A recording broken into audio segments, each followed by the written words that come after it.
We are talking the serial killer movie Bundy and the Green River Killer. This one is directed and written by Andrew Jones of North Bank Entertainment.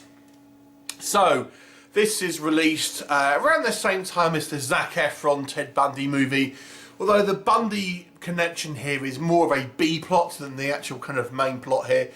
It focuses on the Green River Killer, mainly Gary Ridgway, and he's pursued by a kind of police detective and an FBI guy.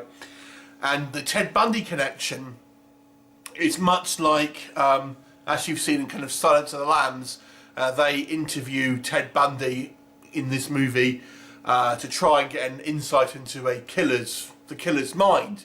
Now, this is inspired by true events, so I'm assuming there is obviously an element of fiction and kind of fictional storytelling in this.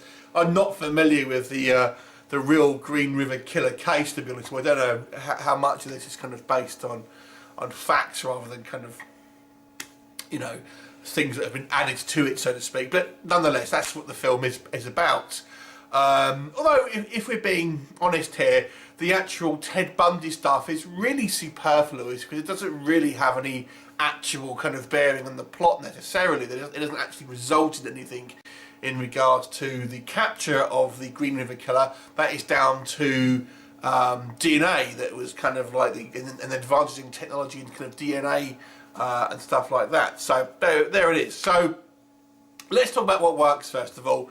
So this is, I think, you know, a fairly kind of well-paced kind of procedural police movie. It very much feels like a kind of a TV movie, kind of like the sort of thing you would have, like a two-part kind of like ITV drama and stuff like that, a television drama if you're outside the UK.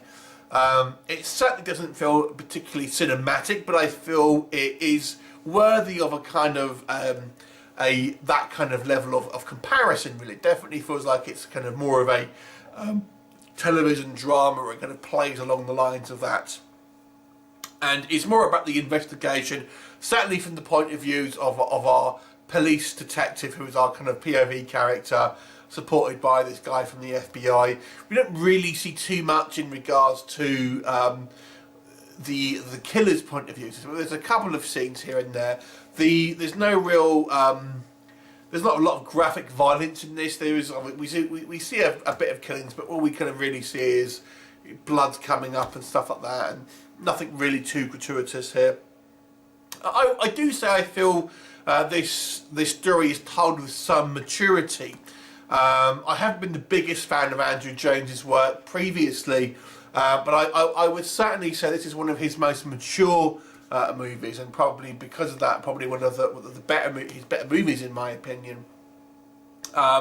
Certainly, I feel the narrative structure of this movie makes for a kind of an interesting kind of film and an interesting kind of narrative, and whether or not the Ted Bundy stuff is kind of merely overplayed because he's a kind of obviously we have the connection with the kind of the Zac Efron film, and that's really more played up because of that. But I actually thought the Ted Bundy scenes were quite interesting, though, because that really doesn't have much bearing on the actual film. I felt they were a little bit over long, to be honest, because it doesn't really have any much bearing at all on the A plot. So it's almost like its own kind of separate story about the mindset of Ted Bundy, whilst kind of we also have this kind of this other kind of investigation on. It's really not like the kind of this. It's not as helpful as, for example, if you look at Silence of the Lambs and you know how integral Hannibal was to that kind of story. It's not like that with this story. The main issue I have with this film, for me, is the really, unfortunately, quite poor acting from the majority of the cast, with the exception of the guy who plays the FBI agent, and to a degree the guy who plays Ted Bundy. I would say the acting here is pretty bad. Now, this was, I believe, filmed for the majority of the time in the UK, so we have actors here putting on American accents and stuff, and you know, some of them work better than others, just to say. But I feel it never really seems quite right when you have low budget British films doing this. But I've got to say, I thought the acting here was not was not great. With a couple of exceptions, the acting here is very kind of low rent, very inexperienced feeling from a lot of the kind of the cast here. And yeah, like I said, it's not the most exciting of movies. I mean, it's meant to be like a procedural cop thing. It's not meant to be like an action film or necessarily a horror film. So it's more of a procedural crime drama, and it does succeed to a degree in that. But like I said, I don't feel the actual case is particularly interesting, because the breakthrough came through advances in technology rather than much to do with the actual investigation and the kind of the insights that were gained through Bundy, at least in this movie. I don't know if that actually happened, if I'm honest. It may have done, I just don't know. But anyway, it stands in this movie. His input is really irrelevant because it doesn't result in anything. So this movie feels like it's just, it's just okay. It's just an okay kind of like procedural. If this was on TV, it'd be a Channel 5 film. It wouldn't, the acting is just not good enough to be like a kind of a BBC One or an ITV. People from outside of the UK thinking, what am I talking about?